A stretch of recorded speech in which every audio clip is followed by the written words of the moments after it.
Aloha and welcome back to another video in the solar boat build series.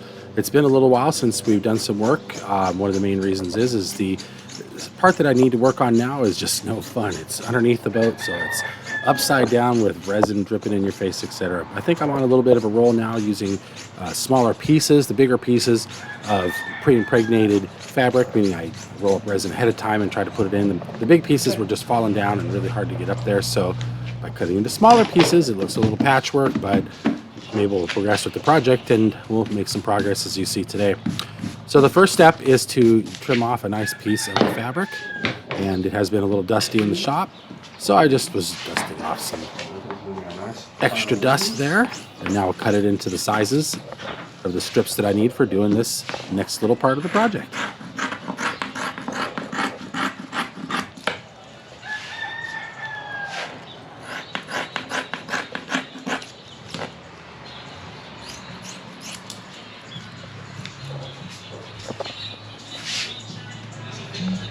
For this particular layup section, I need 10 pieces that are just under 12 inches long.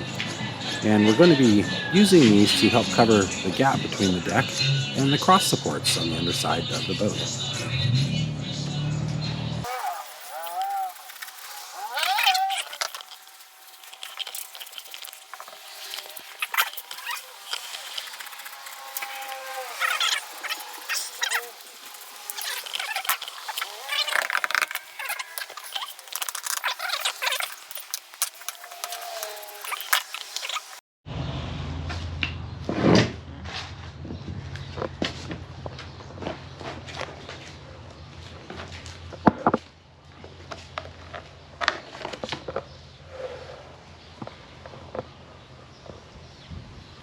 Our happy fan just spins and spins over there.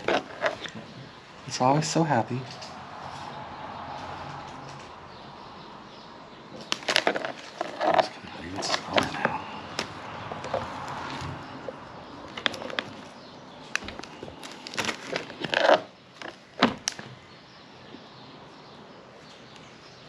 There we go. This is one of those classic don't do what I do situations, but I'm confident in my ability to visually estimate the amount of hardener that's needed to catalyze this bit of resin. I've made so many of these puddles that I can just visually estimate 2% at this point, which is the level that I like to catalyze it at.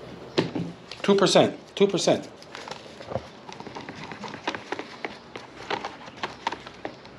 The only time I ever messed up is when I over-catalyzed it one time. And the only problem with that is that we had to hurry, and it was still fine.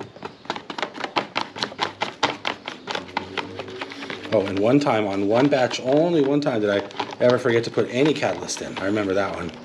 So I scraped it off the next day when it didn't harden and just redid it. Everybody's bound to make mistakes sometime when you do tons and tons of these batches. Considering that I eyeballed it every time, that's pretty good.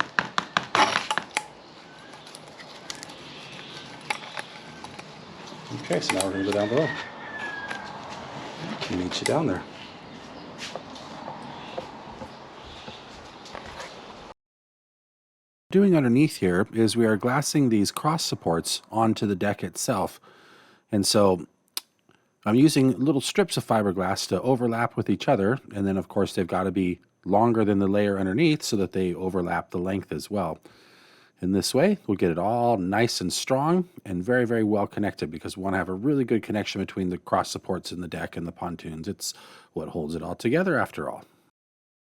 Each one of these little fiberglass strips gets covered in resin on both sides. I roll it out in the tray, and then we bring it over here to where we're going to apply it. And of course, I've already wet out the fiberglass that's already there so that it's nice and wet to receive the new layer. So in it goes. Make sure that it's nice and snug in all the little corners and there's no air pockets, and roll it out really good. I do like the roller for that. Make sure that we overlap really well on the sides as well as the top and the bottom, because that's what we're going for here, is some really good adhesion. So the way that we are glassing the cross supports onto the pontoons in the deck, it turns it all into one unit. So this makes it extra strong, extra stable, and hopefully not too heavy. So as you can see, it's a bit of a cramped area to work in. And of course, it's hot and stinky and sticky and itchy and all that good stuff that comes with working with fiberglass. So this is one of the reasons why I haven't been doing it for a while, but need to push on through, get this all done so that we can do the more exciting deck stuff up on top of the deck. One of the lessons learned from doing fiberglass overhead is to not use pieces that are too big. If it gets too big, it just won't support its own weight. It won't stick and it'll just come right down in your face. So keep your strips just the size that you need them and overlap them. Make sure you got good overlap and good rollout because you really want this to be strong.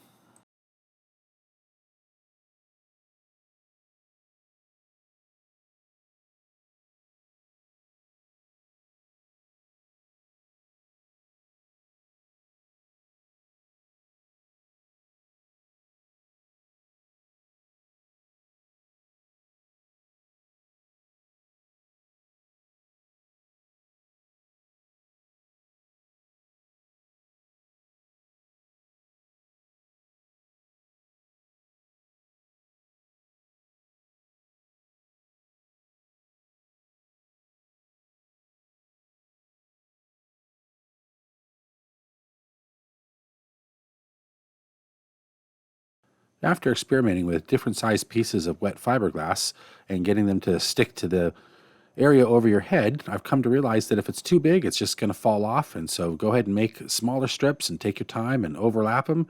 It's going to look a little patchwork, but in the end, you're going to get good results. And it's not possible to flip the boat upside down, so this is the way it's got to be done.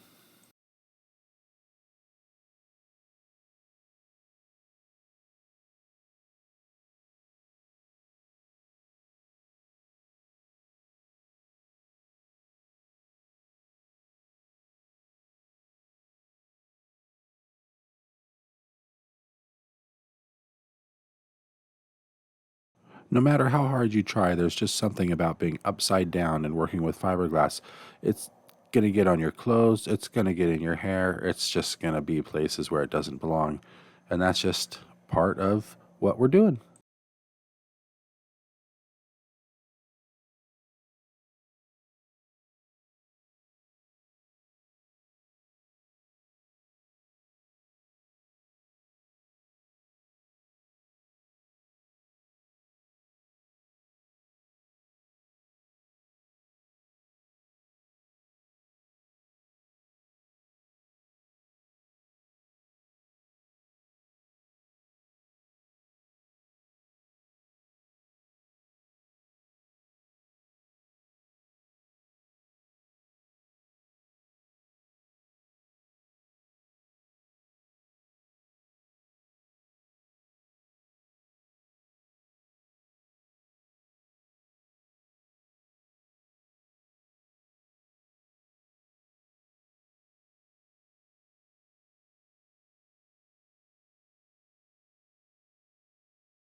So once we get all this structural fiberglass laid up and cured, I can come back in and put some chopped strand down and do some sanding, and then a little filling and fairing and get this area all nice and smoothed out before we gel coat it.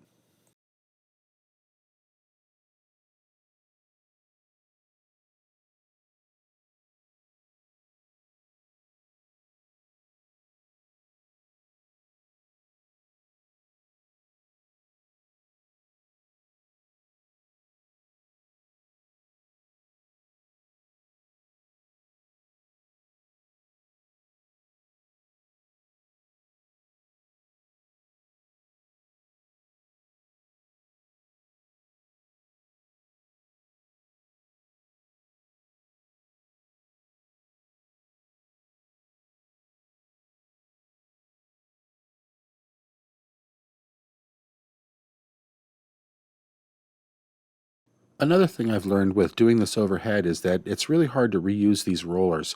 I'm always inspired by Jamie how much he's able to get out of not only the fuzzy roller, but the roller frame itself. No matter how much cleaning I do, I've just found that the roller frames get gummy and stick. And when I'm working overhead like this, if the roller doesn't move just perfectly smooth on the frame, then you're going to start pushing stuff around instead of rolling over it. And instead of getting really good adhesion and layup, you're going to start smearing your materials all over the place, and that just creates a whole bunch of problems. So using a new roller each time is a little bit expensive, but it's the right way to do it. And do it right the first time. It only hurts once. Thanks for watching. See you next time. Aloha.